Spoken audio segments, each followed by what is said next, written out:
I wanted to move your attention. I wish we had time for all of us to hear all that happened in here, but it's good to just verbally process and digest all that we're taking in. Now, I wanted to shift us for a minute to these three numbers. Who knows what this means?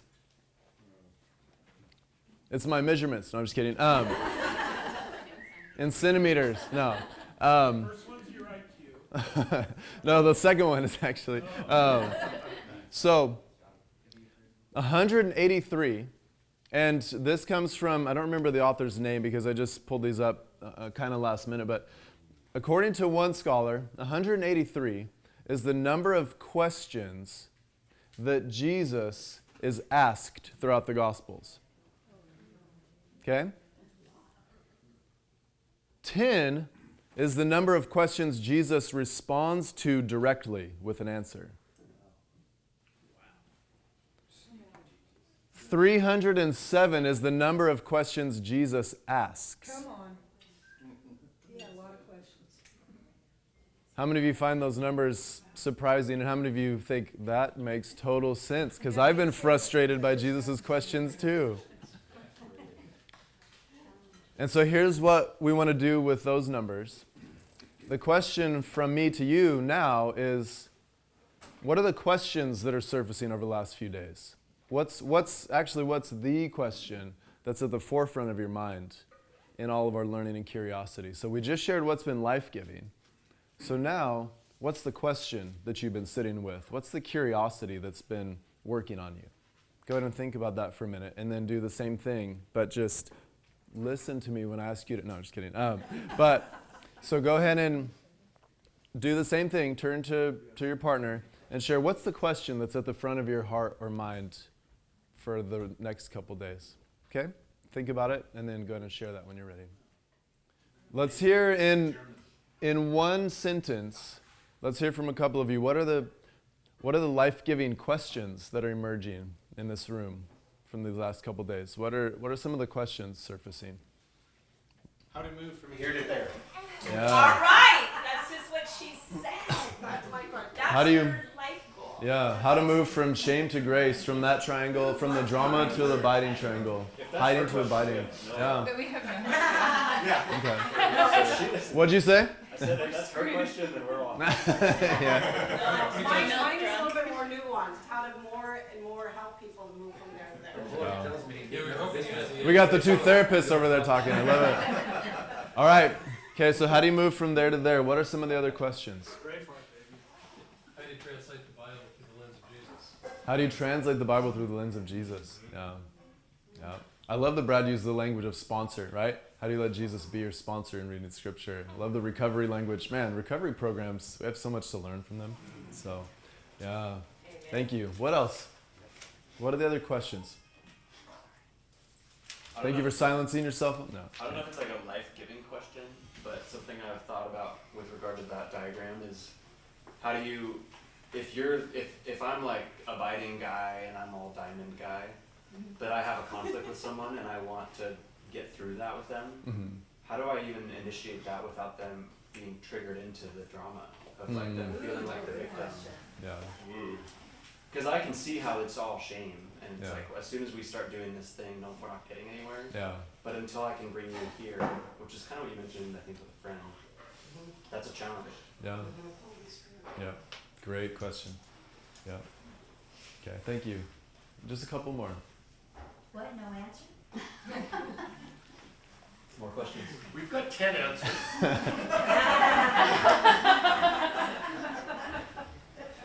Yeah, Laura. Proportionally answer the number of questions. If the God of love truly is this God. Hold on one second. John, can you hear Laura? I can't. Okay, If so the we're God gonna- of love truly is this God and not the Zeus God, then how does pain fit in to this cosmology? And how does he allow it? Okay. So how does pain fit into this cosmology, and how does a God of love allow us to feel pain and allow us to suffer? Okay, thank you. Other questions? Yeah, Jeremy. For me, I don't know for everybody else, but like this is like a really I guess, new theology and a new way of looking at things. Where like even being friends with Leanne, like she's talked about some, but like I never really got it. And now it's like kind of turning my question is this going to be like kind of a landing point or a spot that I get stuck on, or is it actually going to become like a launching point into like new aspects of God? Yeah. Launching. Yeah. And sometimes you won't be able to tell the difference. Right. But that's okay too. Yeah, thank you. Okay. Maybe one or two more. I have one more difficult one. Can we hear one more from Mason? What do you think? Okay. You guys can vote. I'll be quiet. He's up. No, go for it, Mason. Go for it. If it's sort of like if this framework is true and real and God is as loving, self-giving, sacrificial, etc., to allow the story to be misinterpreted for years by the majority of people who follow him, like why? And why, how does he stand or not, I guess, to allow like the damage to be done in that narrative? Because it's not just like, oh yeah, like those people are wrong. It's like there's like damage being There's a done lot of wreckage. in that narrative's like service. Yeah, great question. Yeah. There's a lot of questions, aren't there? Yeah. So thank you for all of you that shared your questions. What I want to do with that is take us a totally different direction for just a couple minutes. And then we're going to hand over to John. But this actually segues. So just think for a moment, when's the last time, because we've been asking a lot of questions, we've been operating, like our heart is getting things right, but our heads are being impacted on pretty massive levels for a lot of us. So how do we stay grounded in the midst of a process like this? And how do you regain a sense of grounding if you haven't been? And one of the questions I wanted to ask you all is, when's the last time that you physically, in a tangible sense, experienced the love of God? Not just heard somebody talk about it, but tangibly experienced the love of God. And I'll invite you just to think about it for a minute. Go ahead and close your eyes even and try to reflect back to that. When did you physically experience the love of God?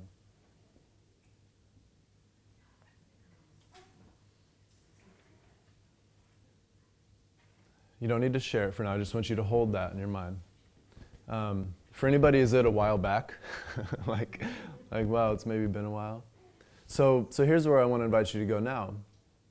Now think about a creature in your life. I'm not just going to say human, but a person or creature in your life that the moment they see you, they can't get enough of you.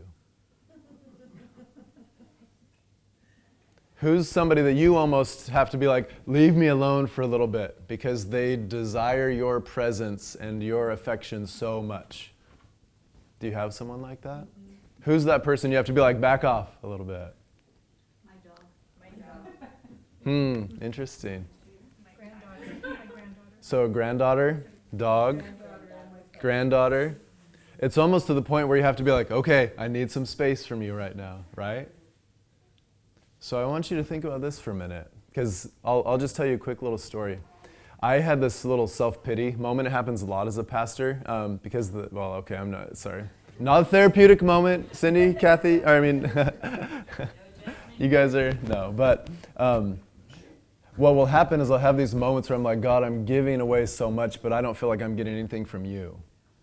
And I was having this self-pity moment, having a hard time getting out of bed one morning.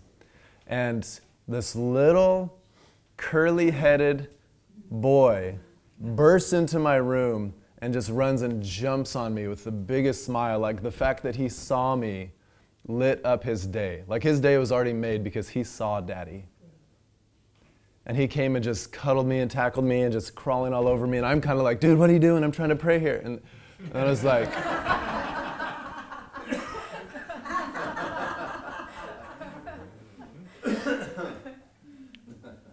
And all of a sudden there's just this gentle whisper of like, where do you think this boy gets the love he has for you?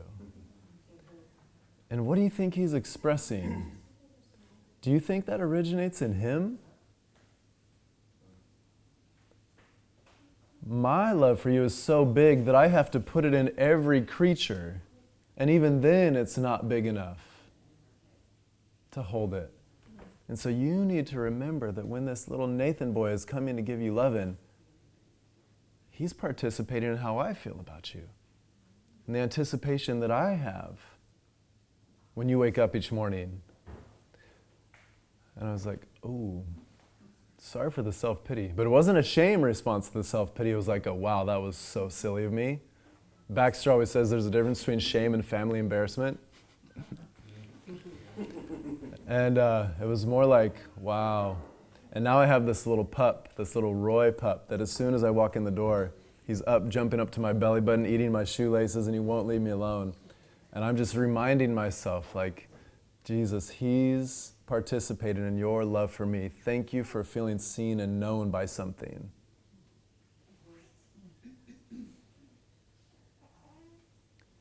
It's interesting because it's almost like another form of incarnation, isn't it? Almost like. Jesus, would you give us eyes to see the ways that you're always loving on us? For some of us, it's so easy to see the gaps of, wow, I haven't experienced this, or I don't feel this. But would you give us the sensitivity to see and the longing look of someone that loves us? Would we see your spirit behind that, not just theirs?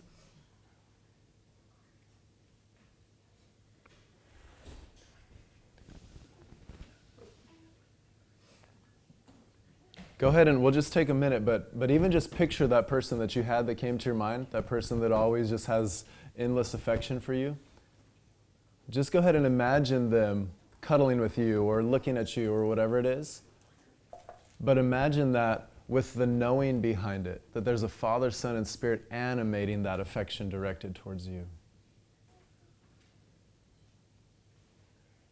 And just see what that does to your body, your soul, and your mind.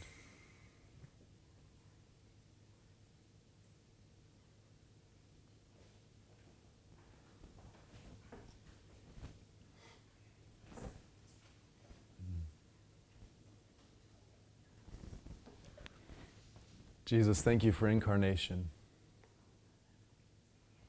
Would you help us not just to know what it means, but to experience what it means and why it matters? And thank you for your love. Thank you for how your love has been expressed in this room, even from the hugs from one another and the looks and the listening and the care and the smiles and the questions. Yeah. And we bless John as he comes to share his journey in regards to incarnation and experiencing your love. We say continue to meet with us this morning. And thank you that you're good, that you care, and that you're here. And thank you for our presence in your midst, Father, Son, and Spirit. I wonder if it's not just that God's animating, dogs and kids and things like that, but that, like, the universe literally can't contain his love. And it's just pouring out of everything. And what really needs to happen is for us to learn how to hear it and see it and feel it. So that Jesus is going, I can't get enough of you. You're so precious to me, I can't get enough of you. Like, you fear that I would abandon you. Nothing could be further from the truth. I can't get enough of you. Not like he needs us. And that's what's even more beautiful about it. It's just the way they are. If you take a moment, and I don't know if you ever tried to do this, but think about the Father, Son, and Spirit and what their relationship looks like.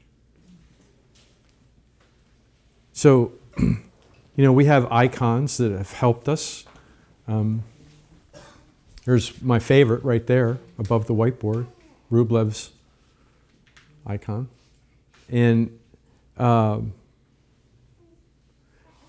when I try to visualize this in some sense in my mind,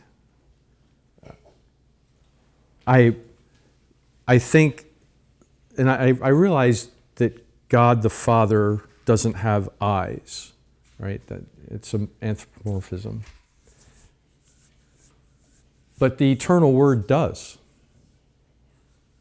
Because when the eternal Word became human, that wasn't a temporary event.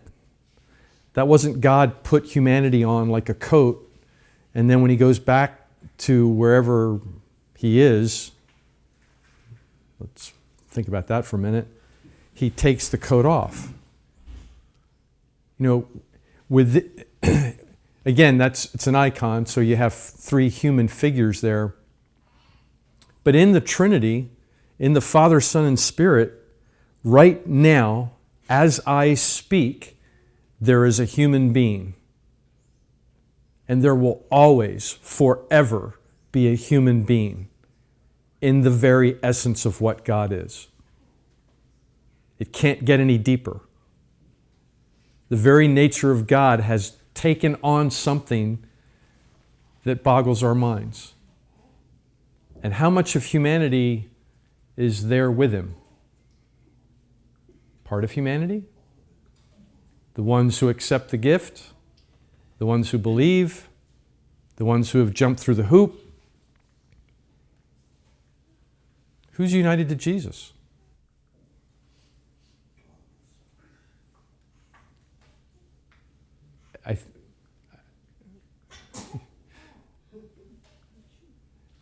He took on human nature, and there's only one human nature, and you all share in it, which means he's connected to every single one of us.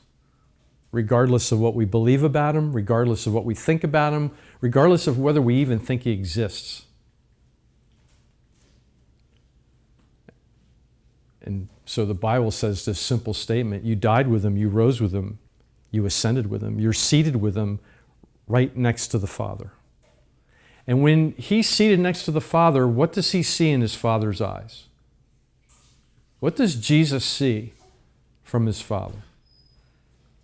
What does he feel from his Father?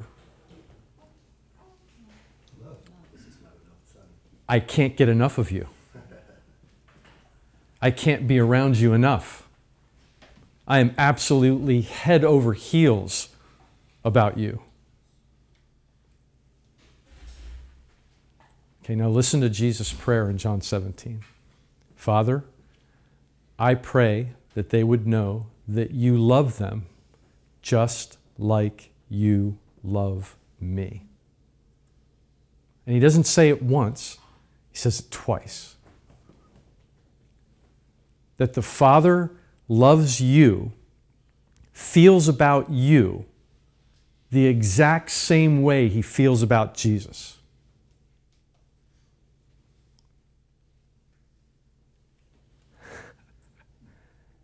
So that's why I'm wondering, it's not just an extension, it's the real thing.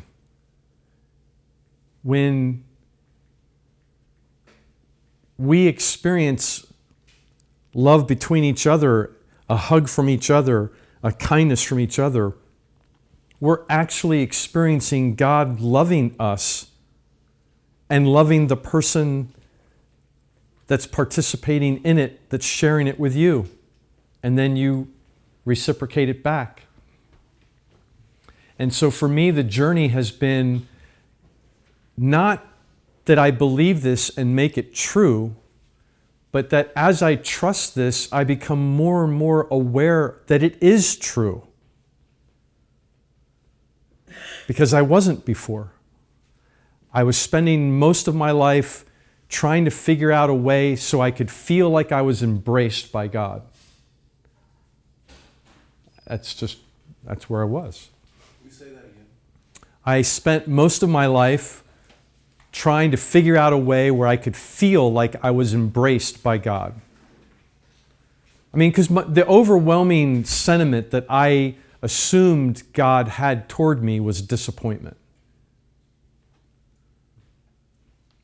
Now, there's father issues in there. Okay? Because that's the way I thought my father looked at me. And I projected that onto God. But it wasn't just father issues. There were other things. I'm painfully aware of how much I mess up. Not just in my behavior, but in my heart and mind. What I desire, what I'm passionate for, what I like, what I want. You know. But you're not down on yourself. Well, sometimes I am. A lot of times I'm not. Depends on which triangle I'm living out of, right? But how do you define a mess up? So I'm painfully aware that sometimes I mess up. Like, so what's a mess up? Okay, I see the. You need to disclose. Yeah, gosh, if you read my book, I don't have any problem with disclosing things. I see the beauty of a woman, and I take it beyond acknowledging the beauty of the female gender, and I began to want her sexually. I let my mind fantasize about that, even if it's just for a few seconds. And in your, I guess, I can't think of a better word, but in your theology, that's a mess up because? That's a mess up because I'm not looking at her this way. She's an object of sexual desire to me. I've commodified her. And we think God does that to us, so much so that we actually translated the Bible that way. If you have an NIV, and I realize there's some people that think that's a horrendous translation. I don't. I think it's got some bad stuff in it, but no translation's perfect. It just doesn't exist. But in the NIV, in Ephesians chapter 2, we actually read that passage yesterday with Brad, and Brad read a different translation than the NIV because it said, we were by nature children of wrath. And the NIV actually says, we were by nature objects of wrath. It's literally what it says. God objectified you. You're nothing more than an object to Him. Worthy of wrath. Worthy of wrath. That's the Bible translation. And do you understand the theology that's informing them trying to understand it? When you go and actually look, the word is literally children. It's not object. It's children. So I'm objectifying, I'm commodifying. And like, oh my gosh, like if our culture doesn't do that all the time. And it's a little bit harder to swim against the current of culture than you think it is. If you're really honest with yourself and how much you've adapted it and adapted to it. And I'm not saying all of culture is wrong. Don't misunderstand me. I'm just saying there's the world is operating here, right? And to the extent that I buy into it and operate there too, then I'm taking on the world's system, the world's paradigm. And the world. Don't think of the world as like the evil thing. It's people, and it's people that are broken, just like I'm broken. And it's the human condition right now, and we experience it. I mean, I could say something real here that would be real inflammatory. And I don't mean like it will get you upset, but it would certainly probably spark some debate. So I'll do it. Do you need to look any further than electing Donald Trump as president? Wait a damn minute. And it doesn't matter. It doesn't matter whether you're for him or against him, whether you like him or you don't, or anything like that. It's just, has this not revealed? John, I'm just kidding. Has this just? Arkansas, folks. You can take the boy out of Arkansas. Can't take the Arkansas out of the boy. I believe it's just exposed. I think it's just exposed us as a people of what's really going on. That's all. It's nothing new. pretty much. It's not any- So we'll stop. We won't continue down that black hole. But so yesterday, my goal when I was talking with you, and Chris, can you do me a favor? Sure. In 25 minutes, just raise your hand and wave it at me. Okay? Because I'm not going to do this, and there's no clock. Last night, I was attempting to paint a picture of where I had been, what my vision of God was, and the reality of what we're really believing, thinking, feeling about the God that our theology has handed us. And again, that was very real for me. This is why this tension existed for me, that this God was monster-like, and at the same time, I loved God. I'd given my life to God. I was trying to pursue knowing God. So what I wanted to do this morning was I wanted to say, okay, I tried to paint that picture for you. I want to try and paint a picture for you of how I see God now. This too it's not a monster, but this too will grow. This too will change. It will not stay here. But what I'm discovering is that it will only get better. I can't get to the point where I'm going to go, oh, I overextended it. God's just not quite that good. That's never going to happen. You go, well, I can imagine that he's really pretty awesome. Not enough. Not enough. And you say, well, okay, after a couple billion years in his presence, I'm going to know how good he is. No, you're not. You'll just scratch the surface. Amen. We're talking about a being that there is, again, I think you know this, I've said this already, and you don't know me super well, but beauty is a big piece of my puzzle.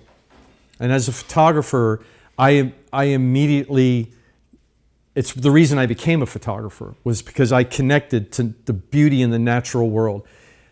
I now realize, 20 years, 30 years later, actually it's more than 30 years, I realize this was a gift from the Father, Son, and Spirit. It was a lifeline to me because I was being schooled, and my job and my life was taking this course, and I was swimming in this vat of toxic theology. I tried to share what that was last night, so you get a feel for that, okay? And my lifeline was, when I went into nature, I knew in the deepest part of my being that God was beautiful. And so it was the thing that kept me from going under. It was the thing that kept me sane. It was their lifeline to me, knowing that someday I would get out of the vat. Someday I would see the toxin and I'd get out. Now I can't climb out on my own, but they're in there with me, swimming in the vat, and they're going to carry me out, but I have to go out with them. And they knew that would happen. My lifeline to stay connected was the beauty of nature. So beauty always sang to me. It's always just, it sings to me. I get in nature and I just feel connected. I feel tangible, physical expressions of love. And I don't mean just emotional. Don't narrow that to just emotional. I just feel at peace. I just feel good. It's kind of like, and this is so bad, this will tell you the windshield wiper of my soul, another expression from Baxter. I'm mowing my lawn, and again, I have 3 acres, and I have a walk-behind mower, and there's a reason for that. I like to walk. And so it takes me, depending on how long the grass gets, it takes me a long time to mow the lawn. I've actually clocked it, and if I mow the entire lawn at one time, it's about 7 miles of walk. to mow the lawn. So I'm walking behind my mower. It's a day like this. It's clear blue, no haze, no humidity, bright sunshine. You know, I live kind of in the country. I've got these big evergreen fir trees. And I'm walking past, I remember exactly where I was, the living room, windows right here, and I'm walking past the living room window. And I had what I call a C.S. Lewis moment. And I'm walking and I'm looking at the blue sky, I'm looking at the lawn, and all of a sudden I am overwhelmed with just this sense of it is so good to be alive. Like just overwhelmed. It like literally stopped me. I stopped mowing. I stood and the mower's running. And I'm standing there for and it didn't last very long. Which is another interesting thing. I'd love to talk about this with some of you therapists, because we get that feeling and we don't want to let it go. And we're doing everything we can, and we'll spend the next 10 years trying to get back to it. Okay, should I get on a couch now or what? But I'm standing there and it's just this overwhelming sense of life is good. And I'm mowing the lawn. This just doesn't make any sense, right? And I'm sweating, but it's just beautiful. It's just good. I am so grateful to be alive, and I'm overwhelmed with this feeling. And immediately, as I feel this, that lasts for maybe 4 or 5 seconds, I immediately feel like, when's the guillotine coming? When's the hammer going to drop? And I literally went, ugh, like that. Like I literally shook my body, just like I did. And I go, what are you doing? What are you thinking? That's the windshield wiper of my soul. The windshield wiper of John. You know? He experiences like 4 or 5 seconds here. And not just here, but like someone threw open the window and there's this brilliance of, you know, this weight of glory. That's why I call it a C.S. Lewis moment. Okay? And immediately, I'm thrown back into here. Something just comes in and invades it and just goes, yeah, but. And it's a complete shame, guilt thought that God's going to drop the hammer on me. It can't be this good. It is this good. Mm-hmm. And it's better. Mm-hmm. It's better. And it will keep getting better. And you go, I don't believe that. That's okay. It's okay. Because I don't believe it either sometimes. A lot of times. And we can start listing the things and we'll all start going, oh yeah. Like when that happens or when this happens or I feel this way.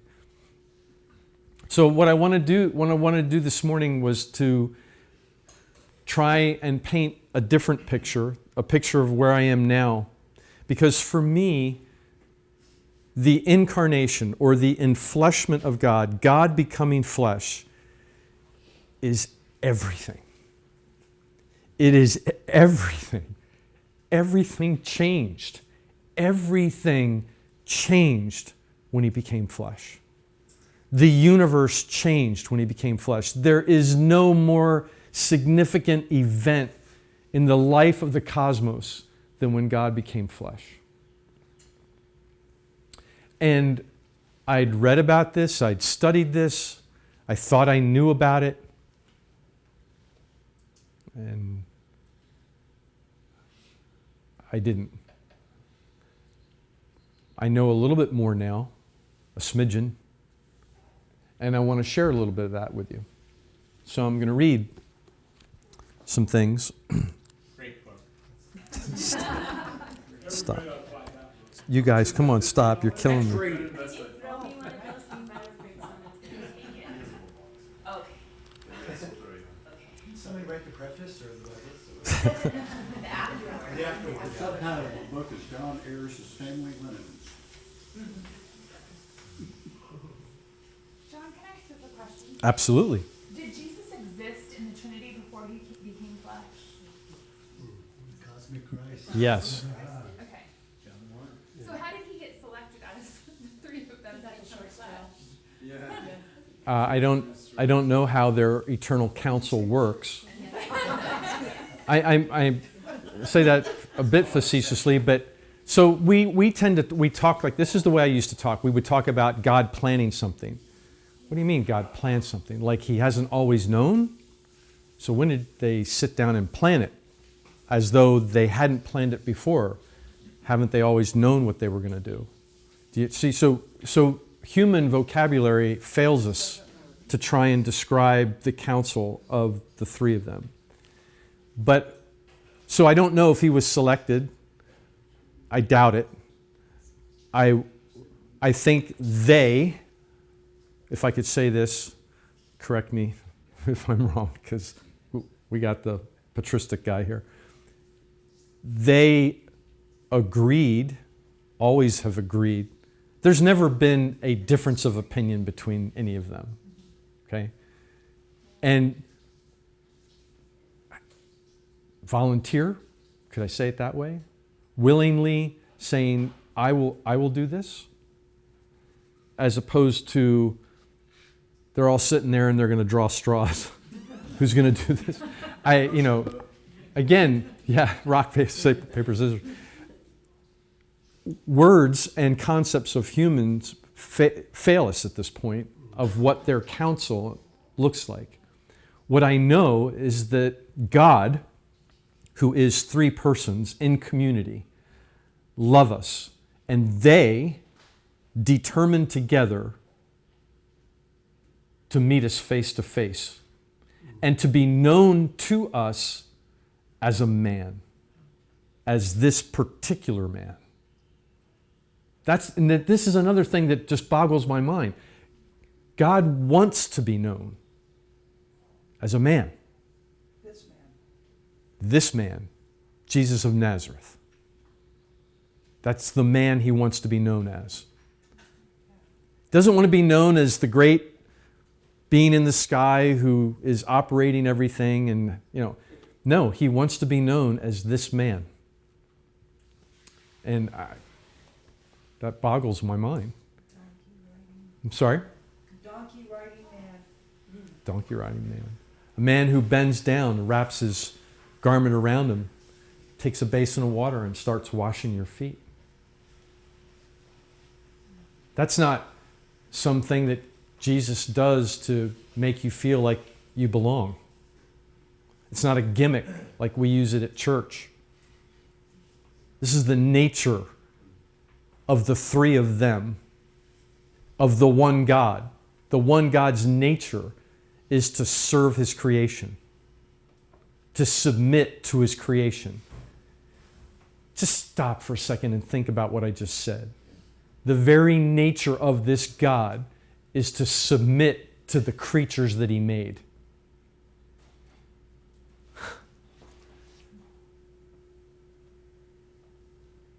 Really? This just turns everything on its head. Everything that I've thought life was is turned on its head. If this is truly what God is. And it is. He bends down and washes their feet. And remember, we read that last night. What's John trying to convey to you when he tells you this story? This is in chapter 13. It's the very first thing he says after he introduces and hands you the glasses through which to read this last night conversation. Jesus was trying to show us how much he loved us. So he takes a basin of water. I want you to know how much I love you. I can't get enough of you. I'm going to wash your feet. It's not a practice. I'm not saying it shouldn't be, but this is not what's going on. What's going on is the Father and the Spirit and the Son are revealing who they are, what they're like when they do this. And John has said, when I look back on this, when I think about what happened, I see this as he's trying to show us how much he loves us. And I'm just scratching the surface. I've come to this place in my life where and my kids drives them crazy. Because I tell them, I say, all I really want to talk about is the love of God. Like, there's just no topic that holds my interest as much as that does. Well, Dad, when's that going to change? I hope never.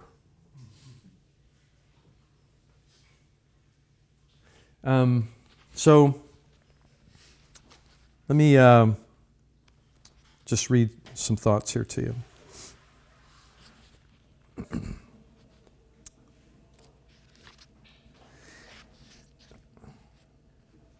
The incarnation, I just mentioned this, the incarnation is not a temporary event God orchestrated like a coat he put on and eventually took off, a kind of cosmic deistic bait and switch, where he appears to be one way to win us over only to reveal afterward that his real nature is one of power and dominance, commanding us to fall at his feet and worship him.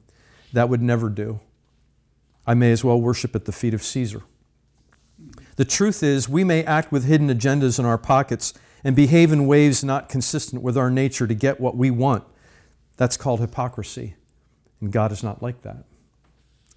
Whoever tells you he is or comes up with an interpretation from some religious book that makes him out to be like this, run from that person as fast as you can. Seriously. Today I have taken my place alongside the Nicene Fathers in declaring that Jesus is God in the flesh. He is homoousion ton patre. He is of the same being or substance as the Father. He is the union of the divine with human. He became completely man while still remaining completely God. And without either his divineness or humanness diminished in any way, or the two merging into some new sort of hybrid, he remains 100% God and 100% human simultaneously in his one person. As T.F. Torrance stated, he is God of the nature of God and man of the nature of man in one and the same person. And in the moment of a sentence and in the breath of a word, we have entered into mystery. See, I was always taught, by definition, divine can't be human. If you put a human piece in there, it's no longer divine. And it just blew that apart. This violates my law of non-contradiction. This violates my sense of reality. That God is fully God and fully man, 100% simultaneously in one person. United to the human race forever. Forever. And this isn't plan B. Before they made us, they knew they would do this. So as terrible as we might make the mess, they knew they would untwist it.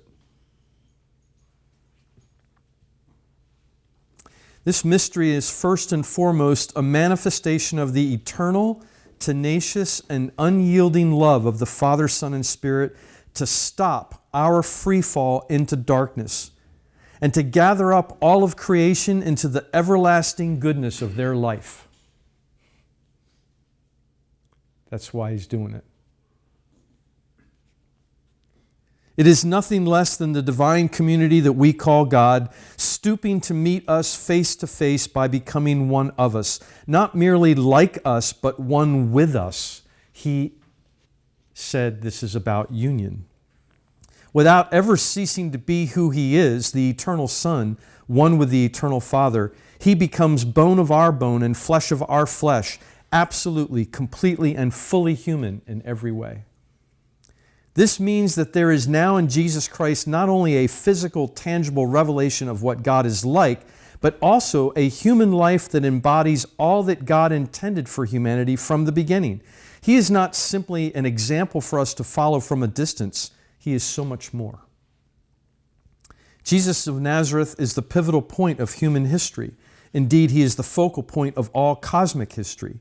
He is not just God in man, but he is rather God as man. From birth to ascension, his life is the triune God's heart, laid open for all to see. It is heaven's great revolt against evil and its violence. It is the Father, Son, and Spirit acting in such complete oneness to utterly destroy all that is destroying his precious ones. For the incarnate one becomes the arena where the final conflict between light and darkness will wage war.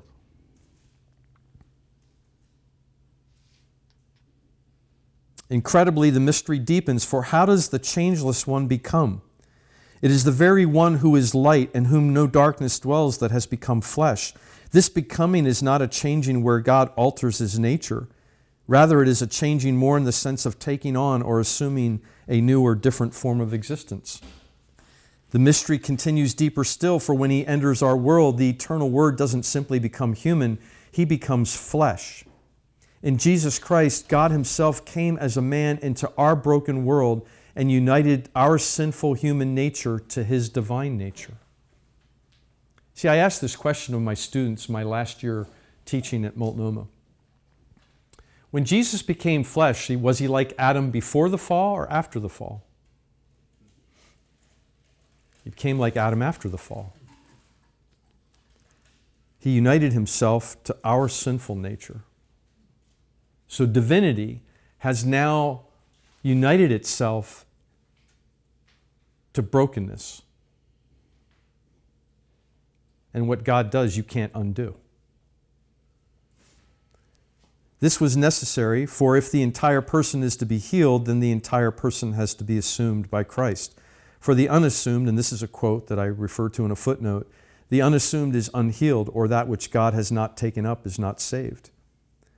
And so, Jesus immersed himself into our fallen nature without being fallen in it. For he is light. And though united with humanity, he will forever remain light. The mystery penetrates even deeper. For the incarnation is not an event that happens outside of the Trinity, like a magic trick that God spins into existence apart from himself. If the Father-Son relationship is the essence of who God is, then the incarnation takes place within God's very being, not outside of God. When Jesus reveals the Father to us, he is not revealing something different from himself. His revelation of God is a self-revelation. Jesus does not speak for God, he speaks as God. This implies that, and this, I hope you can get this, because this boggled me. This blew me away. This implies that in our knowing Jesus, we begin to know the unknowable. We participate in knowledge that God has of himself within himself. If the incarnation is in the person of the being of God, then to know God is to know what God knows of himself within himself. And he hasn't just invited you into this. He's included you in it. This is where you and I are because he is united to you and you can't change that. Now, see, do you want to step under the waterfall now? Do you want to know what he knows? What does Jesus know from his Father? He knows in the deepest part, and I don't even know how to talk like this, because he's one being. He knows in his person, in the deepest part of his being, that he is loved, that he belongs. The Father or the Son and the Spirit have never, ever, ever had even the smidgen of doubt about how each one of them feels about each other. That's never happened. It will never happen. And this is where you are. You're united to him. Period. Will you step under the waterfall?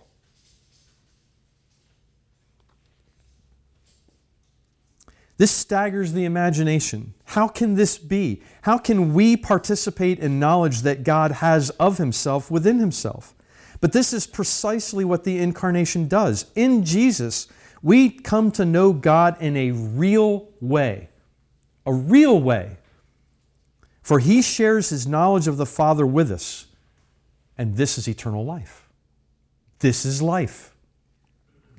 The mystery explodes everything that we have assumed to be true, for it is the creator and sustainer of everything, the one who upholds all things by the word of his power that comes to dwell in and among us. The eternal Son didn't become flesh to connect himself to us as though he isn't already related to us. He didn't come because he was absent and now in flesh he becomes present. How could this be? He is the creator. The triune God has held and sustained us and therefore been inseparably joined to us from the moment he conceived us. And when was that? When did the Father, Son, and Spirit conceive us in their mind? The amazing and startling thing of God becoming flesh is this: His union now penetrates and spreads even inside the darkness of our fallen minds and hearts. And He establishes this already existing relationship in a way with us that had not existed before. The mystery stretches into the very heart of the living God, for the heart of the incarnation, the heart of the incarnation is God's humility. The advent of the one who holds the worlds in place is the irrefutable revelation of the true nature of God's power. He rejects all notions of intimidation, retaliation, manipulation, control, dismissing and redefining our understanding of authority. The power that ignited 1 trillion galaxies, genuine power, comes to us in a person, as this particular person, Mary's son.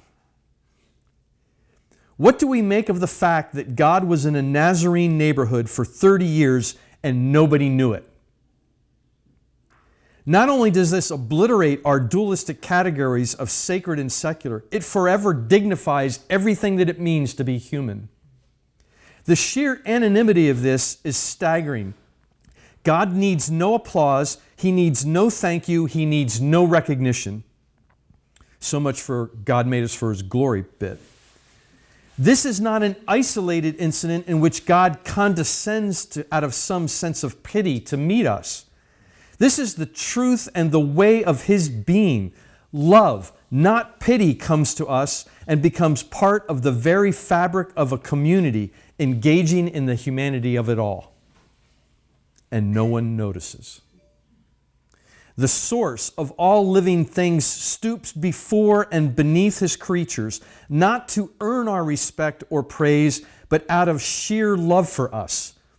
God's love is inexpressibly pure. It is undiluted. It moves Him to always act with humility in a way that has never before been imagined by the gods of men.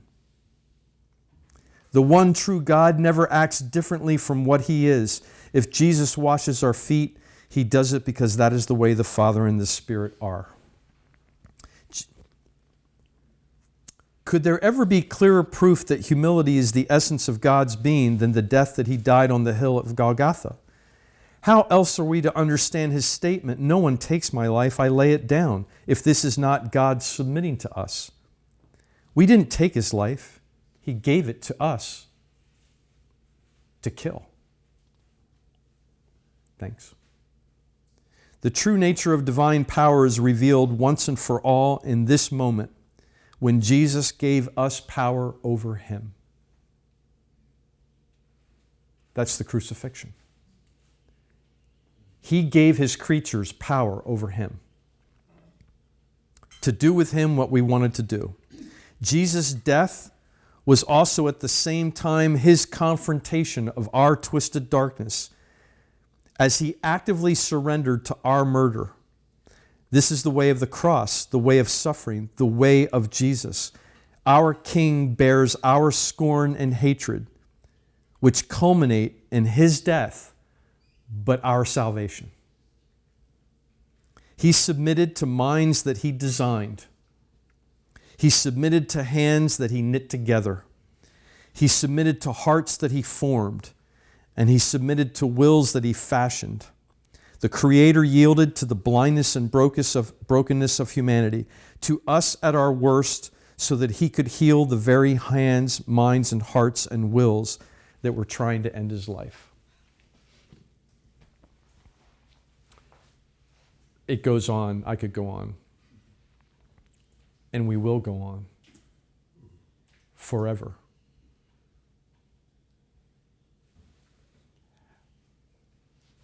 I want to sit not only at the feet of the guy who makes more wine when we run out.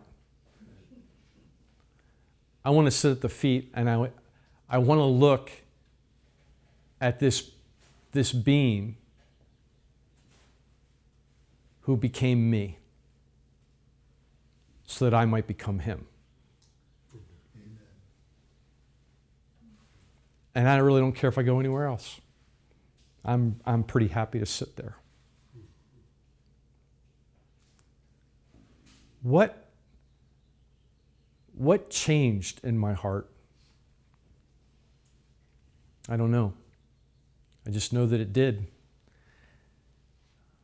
I know that in participation with him, we walked together under the waterfall. And love is raining down in ways that are amazing to me. Has life changed in the sense that I've tried to tell you, I still mess up. I still find myself operating over here at times. I don't know if the way that I learned to come from here to here is the same way that you will learn it. I have a suspicion that it isn't, because my suspicion is that you're different. We're all unique. But there are similarities, and that's where we need to find that in community together as we help each other do this. Because I can't do it alone. At the very least, I need him. But it's not just me and him like we're, the Lone Ranger and Tonto. That's an old metaphor, sorry. Give me a new one. Give me I don't know, whatever.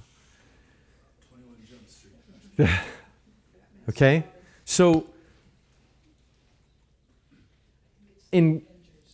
there's a reason why I think the scriptures tell us to meditate. This is actually, literally, I wish we had the time to do this. It is the central thing that God is trying to communicate out of the entire Old Testament. Joshua 1, Psalm 1. Meditate in this day and night. Sit here. Let it wash over you. Engage it mentally, emotionally, psychologically, physically. Allow him to engage you. Say, God, what would you have me to hear today? What would you have me to know today? What would you have me to do today? And maybe all you hear is silence. And you go, what do I do now? Live. He's still with you. We get so like, well, but he didn't, and again, we're back to looking, we've boxed him into our expectations. Can we let God show up the way he wants to show up? I feel like most of my life, church has been trying to dictate to God how he's supposed to show up.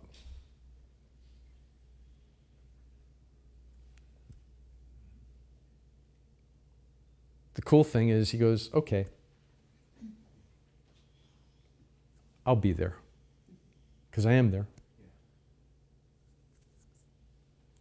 The incarnation, you guys, is, I don't know if there's words. I've tried a little bit to just scratch it, to get some light through this diamond, because you and I were made like that. His likeness, his image. And this is beautiful. And like I told you, beauty is what grips me and forms my soul. Okay? I am going to pray. Would you do that with me? I usually don't now because I don't believe in it. I'm just kidding. I'm not serious. But would you pray with me, and would you do it with eyes open? Let's look at each other.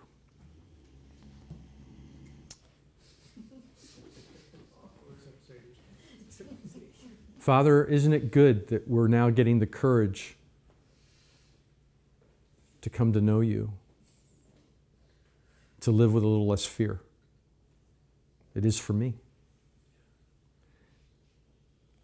I don't know how to express to you the beauty that you've revealed in becoming flesh.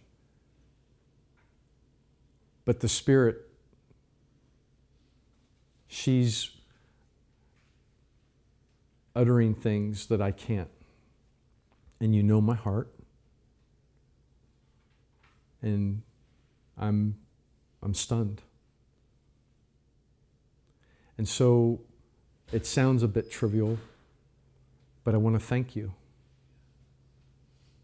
I want to thank you that you are this way.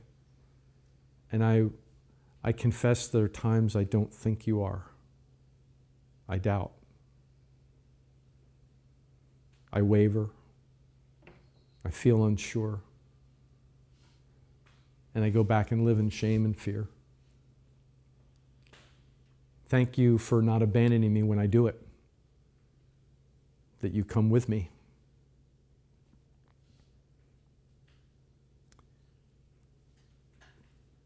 Open our hearts and minds in ways that only you can. Do it through each other, do it through our dogs, do it through our kids, do it through the beauty of what you've made, the beauty of how you've made us. However, and thank you. In the name of Jesus, the God who took on flesh, I am grateful that I have this relationship that where we can talk.